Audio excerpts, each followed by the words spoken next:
Hello folks. Again this afternoon we're in the garden studio. We're still improving our technique, so we hope this is better than the last one. Tonight's story is titled Soaring. But before I start, Kendra Manis, the editor and manager and publisher of Slidell magazine, and I would like to thank our sponsors.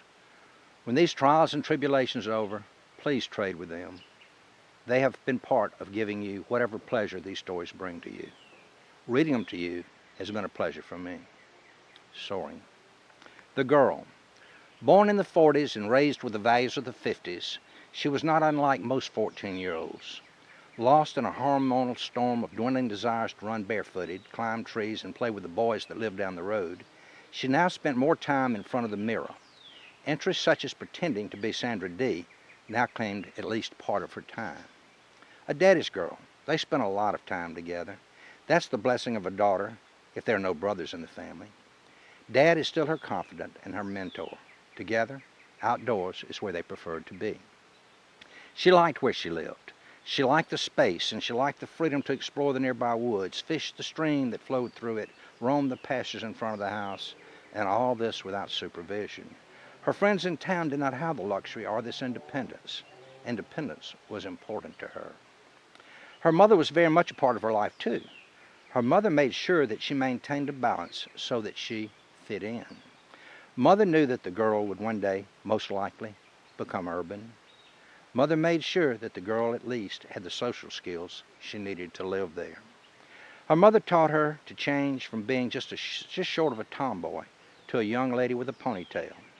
On more formal occasions, Mother had taught her that just a little makeup was appropriate, not too much, and the ponytail could be transformed into long hair that cascaded down to her shoulders. Both were pleased with the results. The boy. Born with a natural air of confidence, he walked to a different drummer. If given his choice, he'd rather be alone, deeply involved with a project, a hobby, or a deep thought. He was not a loner, however. He had a personality that attracted people. They listened to him. They wanted to cultivate his friendship, and he was welcome in any circle. Even the adults enjoyed his presence. At 16, he too enjoyed the freedom of a rural environment, but he too could cross over. He was at ease wherever he was and with whomever he was with. Of all the things he had always enjoyed was the springtime and the hillside of a pasture near his home. He watched the birds for hours and imagined that he could see from their vantage point of view. He wondered if they were frightened by his presence below, or if from their lofty point of view, he was no more of a novelty than the trees. He was obsessed with flight, theirs and his. The kite. Each one he built was identical, or at least they were now. After many prototypes, he developed the perfect shape and size.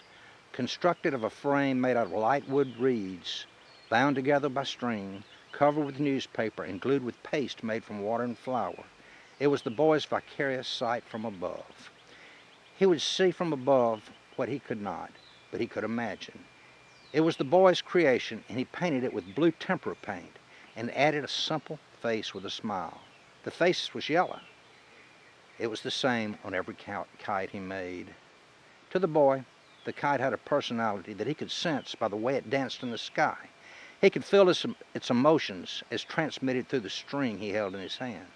The kite was an extension of himself, and he was an extension of the kite. Always in early April, when the sun was warm and the winds of March were no longer gusty, but still breezy and constant, this was the boy's favorite time to fly his kites. Usually on the Sunday afternoon after church, the two would go to the pasture.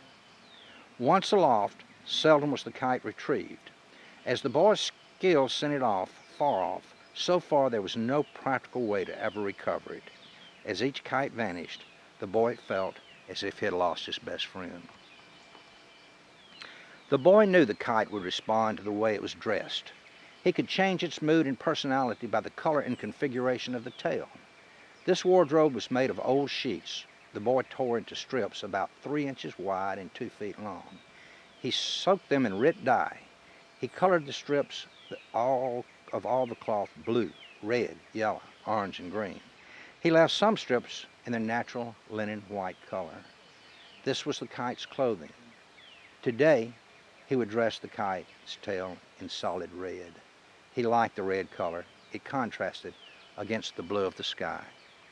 The wind was light and steady, so he fashioned the tail as one long segment. No bows were tied together in pieces.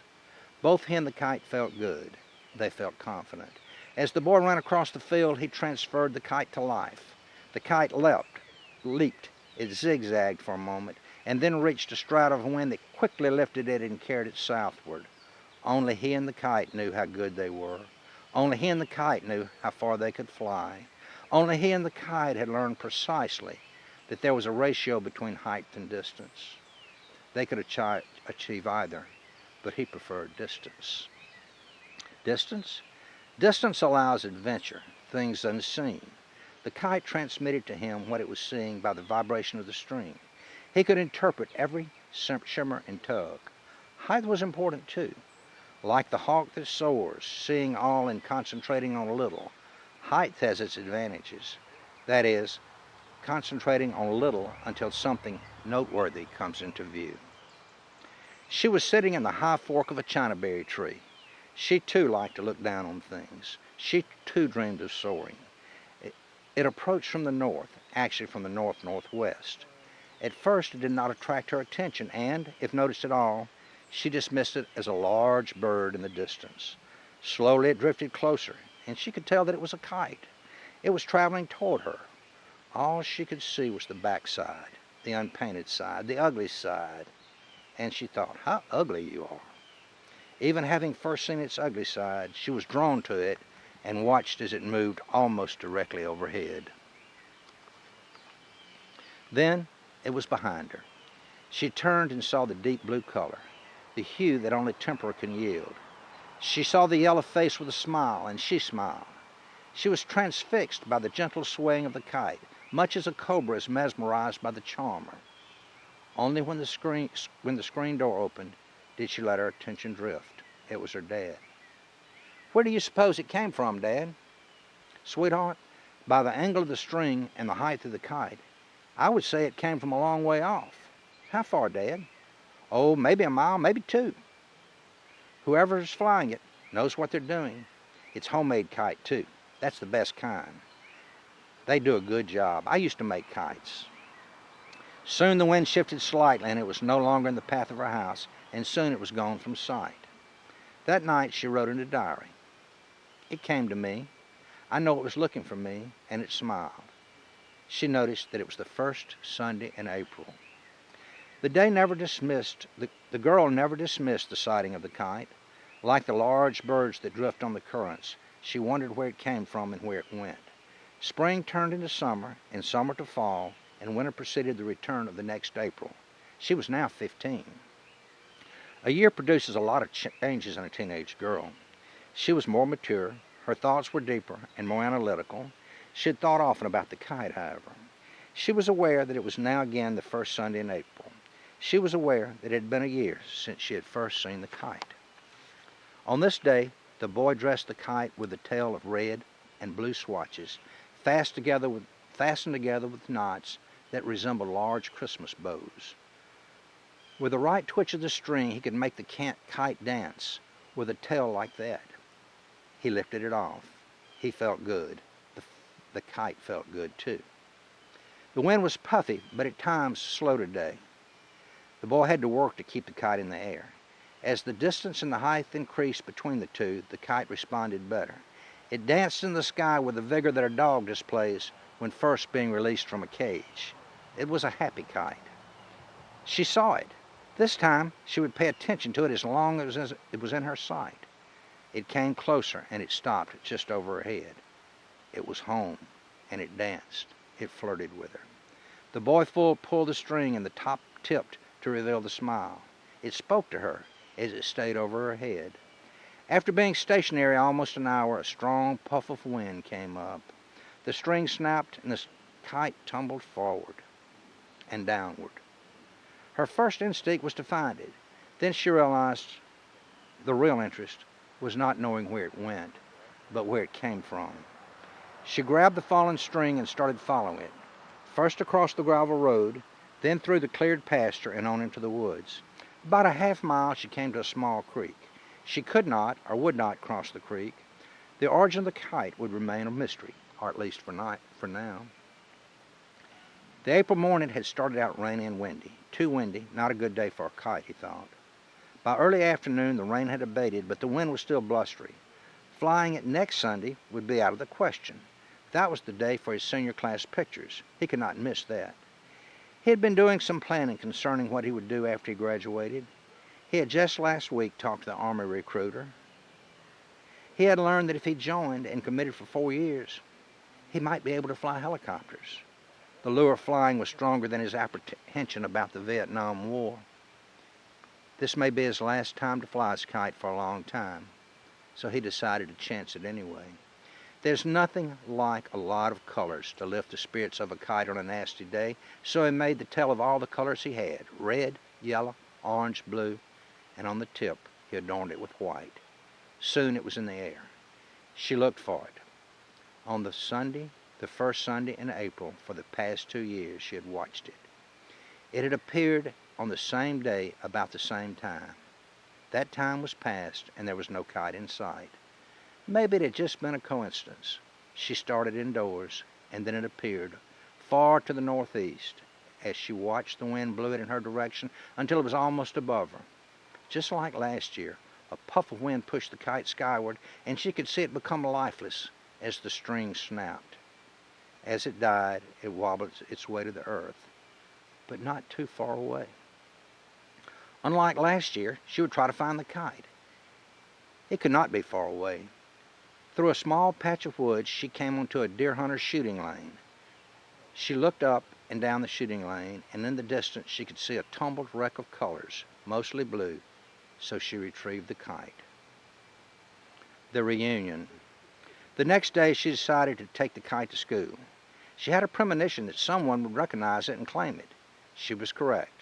As she walked up the steps in front of the flagpole, he saw her and started immediately in her direction. "Hey, where'd you find my kite?" "Behind my house." "Where's that?" "About 1.5 miles east on Beaver Creek Road."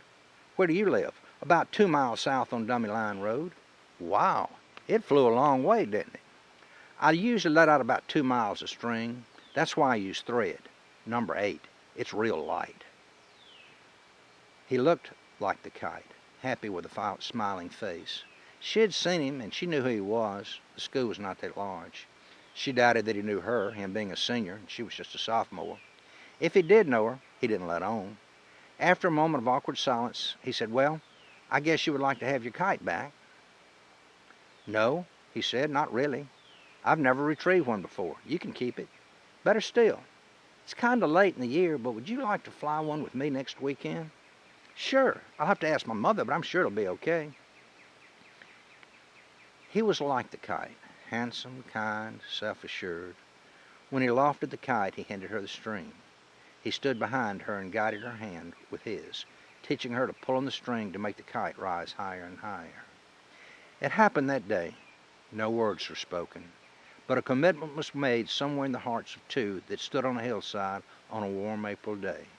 For the next 3 months, they were inseparable. His desire to fly loomed large. He made the decision to join the Army and would report for basic training in August. She was heartbroken. Vietnam held no interest for her. With the wisdom of someone much older, he explained his ambition and that she had to finish high school. Some college would even be better.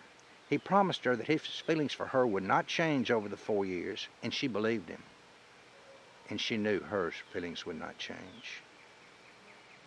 The day before he left, they made 4 kites, one for each April he would be gone. On each, they painted 2 smiling faces. She would fly these faithfully for the next 4 years on the first Sunday in April. As if scripted in a story, he did return. Within weeks they were married, and in a few years an additional smiling face was added to the kite. Unfortunately, that smiling face only flew for 2 Aprils. No one is immune from tragedies in life.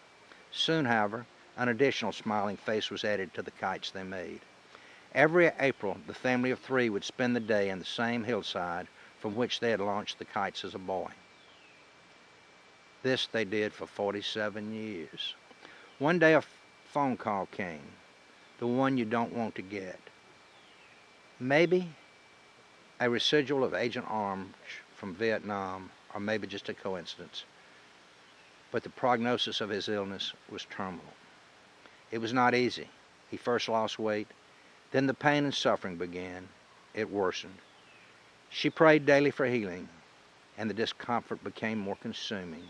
Finally, she prayed for mercy, and it came. On the first Sunday of the following April, her son manipulated the string as he lifted the kite high above the trees. There were 4 smiling faces on the kite. As the sun went down, the kite disappeared in the distance in fading light. Even though she could not see it, she could feel that it was still there. She knew by the tug on the string, just as she knew he was still there, just soaring, but out of sight. This is for a friend. She knows who she is.